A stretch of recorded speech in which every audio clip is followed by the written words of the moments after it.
안녕하세요. 손가락 복음 선계 지휘자 강사입니다. 오신 것을 진심으로 환영하며 해피 바이블을 열어가도록 하겠습니다.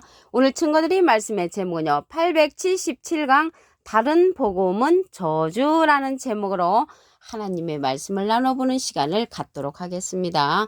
갈라디아서 1장 9절을 보시게 되면 우리가 전에 말하였거니와 내가 지금 다시 말하노니 만일 누구든지 너희의 받은 것 외에 다른 복음을 전하면 저주를 받을지어다 라고 말씀에 기록되어 있습니다. 여기 다른 복음을 전하면 저주가 온단 말이죠. 그래서 다른 복음 전하면 저주가 온다는 그러한 제목이고요. 갈라디아서 1장 6절에 보시게 되면 그리스도 은혜로 너희를 부르신 이를 이같이 속히 떠나 다른 복음 쫓는 것을 내가 이상히 여기노라. 그래서 사도 바울 선생님이 어떠한 사람들이 다른 복음 쫓는 것을 이상히 여겼다는 말씀입니다. 다른 복음은 없나니 다만 어떤 사람들이 너희를 유랑케 하여 그리스도의 복음을 변하려 함이라. 그래서 그리스도의 말씀을 변형해서 전하는 그러한 복음이 다른 복음이라는 것을 말씀을 통하여 알 수가 있습니다. 여기 다른 복음이 여러 가지 많이 있지만 우리는 이제 사도신경 하는 자들 보면 외아들 우리 주 예수 그리스도를 믿사오니 외아들이라고 하잖아요. 그런데 성경 말씀에는 외아들이 아니고 맏아들이라고 했습니다. 누가복음 2장 7절을 보시게 되면 맏아들을 낳아 강보로 싸서 구유에 뉘었으니 이는 사관에 있을 곳이 없음이러라. 그래서 맏아들을 낳아 구유에 누이신 분은 예수님 맞지요. 그 예수님이 맏아들이라고 성경 말씀에는 기록되어 있는데 많은 사람들이 외아들 그렇게 말씀을 하신단 말이죠. 육신적으로도 이 예수님은 맏아들이셨습니다.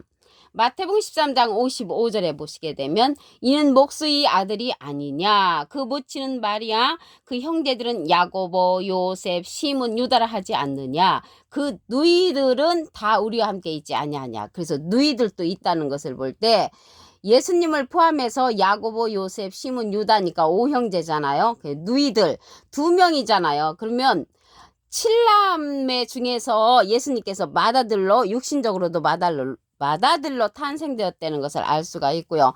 문제는 다시 오실 때에도 맏아들로 오신다고 했습니다. 히브리서 1장 6절을 보시게 되면 또 맏아들을 이끌어 세상에 다시 들어오시는 것은 예수님 재림이잖아요. 또는 다시 오신다는 거죠. 맏아들로. 맏아들로 들어오게 하실 때에 하나님의 모든 천사가 저에게 경배할지어다 라고 말씀에 기록되어 있습니다.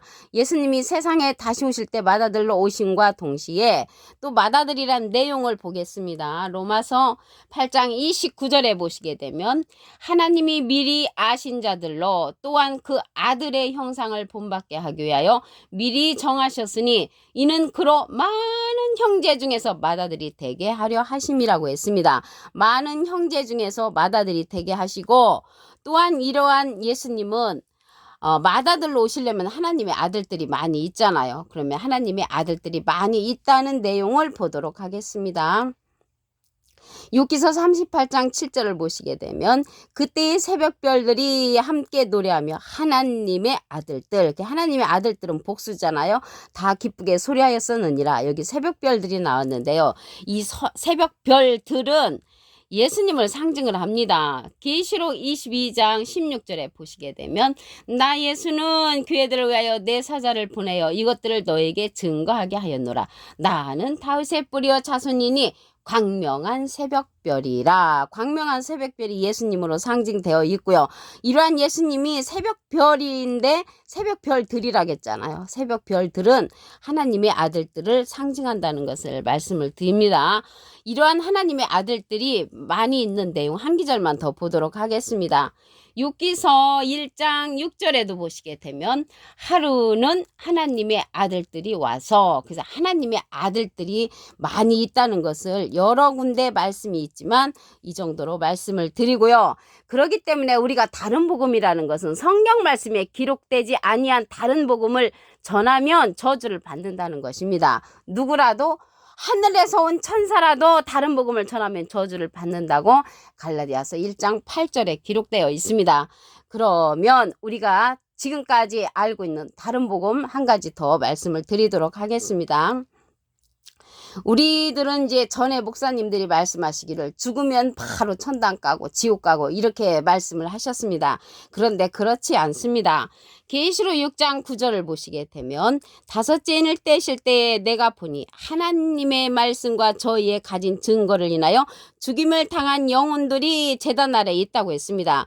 그러면 죽임을 당한 영혼들은 순교자들이죠. 믿음이 제일로 좋은 이 순교자들이 다섯째 인을 뗄 때 제단 아래에 있단 말이죠. 그 제단 아래에 있다는 것은 천국에 못 갔다는 것이죠. 천국에 못 갔는데 지금 대부분의 사람들이 다 죽으면 천당 간다 이렇게 얘기를 말씀을 하시는데 틀렸다는 말씀, 다른 복음을 전하는 자에게 저주가 임하기 때문에 올바른 길을 걸어가라고 이렇게 말씀을 드리는 것입니다. 그러면 다섯째 인은 언제냐면 일곱째 인 속에는요, 첫째 나팔부터 일곱째 나팔까지가 일곱째 인입니다. 그러면 다섯째 인은 일곱째 인 앞에 있는 거잖아요.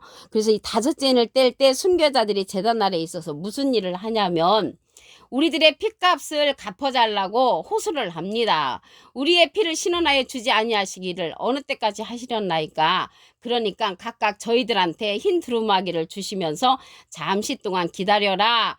너의 그러한 수가 차기까지 기다리라고 말씀을 드립니다. 그래서 순교자의 수가 차기까지 기다려라 라고 흰 두루마기를 준다는 말이죠. 그러면 이 순교자들, 믿음 가장 좋은 순교자들이 언제 그리스도의 날에 가냐면 계시록 20장 4절을 보도록 하겠습니다. 내가 보자들을 보니 거기 앉은 자들이 있어 심판하는 권세를 받았더라. 내가 보니 예수의 증거와 하나님의 말씀을 인하여 목뱀을 받은 자의 영혼들은 순교자들 맞지요. 짐승과 그의 우상에게 경배하지도 아니하고 이마에 손에 그의 표를 받지도 아니한 자들이 살아서 그리스도 더불어 천년 동안 왕노릇 한다고 했습니다. 그리스도 더불어 천년 동안 이 왕노릇 하는 그때는요. 언제 그리스도의 나라가 이루어지냐면 계시록 11장 15절에 보시게 되면 일곱째 천사가 나팔을 불매 하늘의 큰 음성들이 나서 가로되 세상 나라가 우리 주와 그 그리스도의 나라가 된다고 했습니다. 그리스도의 나라가 되는 것은 일곱째 나팔 때라고 했죠. 이 순교자들이 제단 아래에서 호소하는 때는 다섯째 인을 떼실 때 순교자들이 이제 제단 아래에서 호소를 하고요. 그리스도의 나라는 일곱째 나팔 때 이루어집니다. 이 일곱째 나팔은 일곱째 인 속에 포함되어 있습니다. 그래서 이 일곱째 나팔 때 그리스도의 나라가 이루어질 때 그때 순교자들이 그리스도로 더불어 천년 동안 왕노릇하는 그때 그리스도의 나라에 들어간다는 것을 말씀을 드립니다. 그러면 여기 짐승과 우상이 나왔는데 짐승에 관해서 말씀을 보도록 하겠습니다.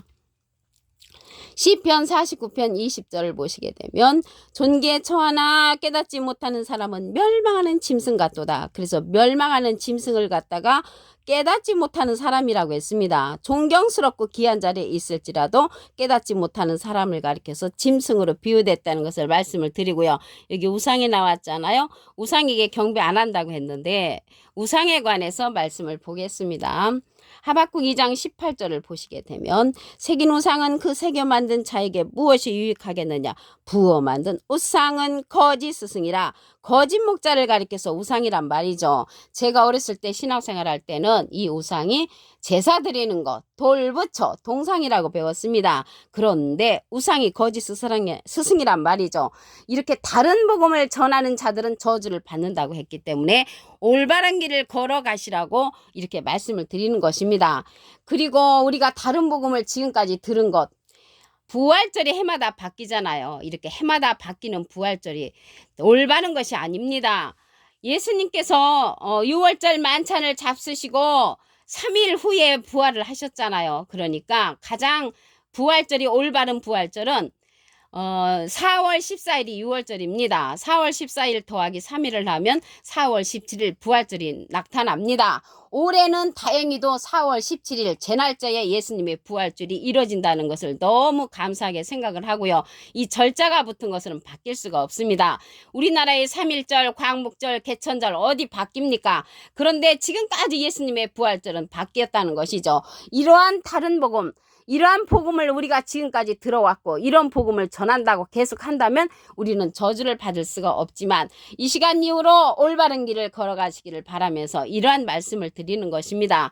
갈라디아서 1장 9절을 다시 한번 보겠습니다. 우리가 전에 말하였거니와 내가 지금 다시 말하노니 만일 누구든지 너의 받은 것 외에 다른 복음을 전하면 저주를 받을지어다. 그래서 우리가 하나님의 말씀을 제대로 알고 전해야만이 우리가 축복을 받는 계기가 된다는 것을 말씀을 드립니다.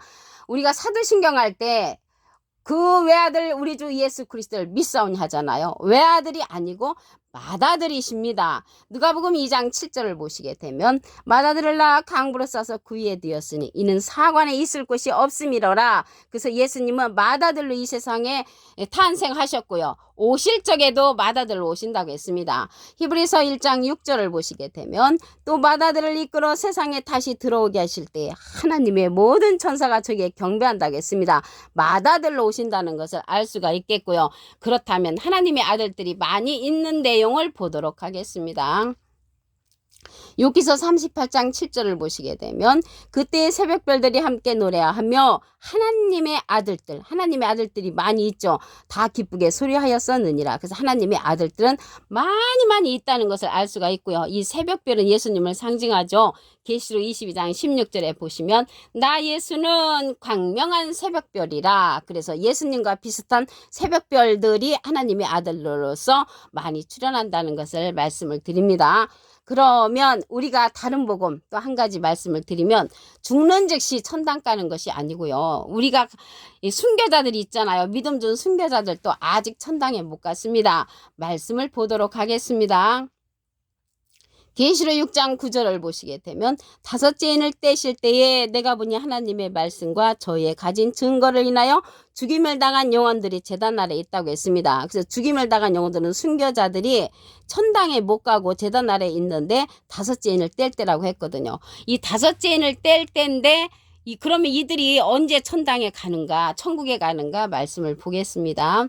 계시록 20장 4절을 보시게 되면 내가 보자들을 보니 거기 앉은 자들이 있어 심판하는 권세를 받았더라. 내가 보니 예수의 증거와 하나님의 말씀을 인하여 목뱀을 받은 자 영혼들이 이 순교자들 맞지요. 짐승과 그의 우상에게 경배하지도 아니하고 이마와 손에 그의 표를 받지도 아니한 자들이 살아서 그리스도 더불어 천년 동안 왕노릇 한다고 했습니다. 이 천년 동안 왕노릇 하는 그때는 계시록 11장 15절에 보시게 되면 일곱째 천사가 나팔을 불매 하늘의 큰 음성들이 나서 가로되 세상 나라가 우리 주와 그 그리스도의 나라가 된다고 했습니다.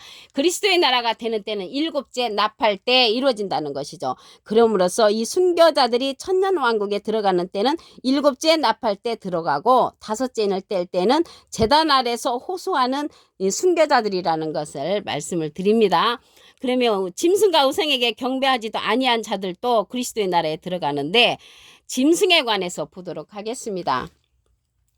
시편 49편 20절을 보시게 되면 존귀에 처하나 깨닫지 못하는 사람은 멸망하는 짐승 같도다. 그래서 하나님의 말씀을 깨우침 받지 못하는 자를 가리켜서 짐승이라고 했고요. 여기 우상에게도 경배를 안 해야 되겠죠. 하박국 2장 18절에 보시게 되면 새긴 우상은 그 새겨 만든 자에게 무엇이 유익하겠느냐. 부어 만든 우상은 거짓 스승이라. 거짓 목자에게 경배를 안 해야 될 줄로 믿습니다.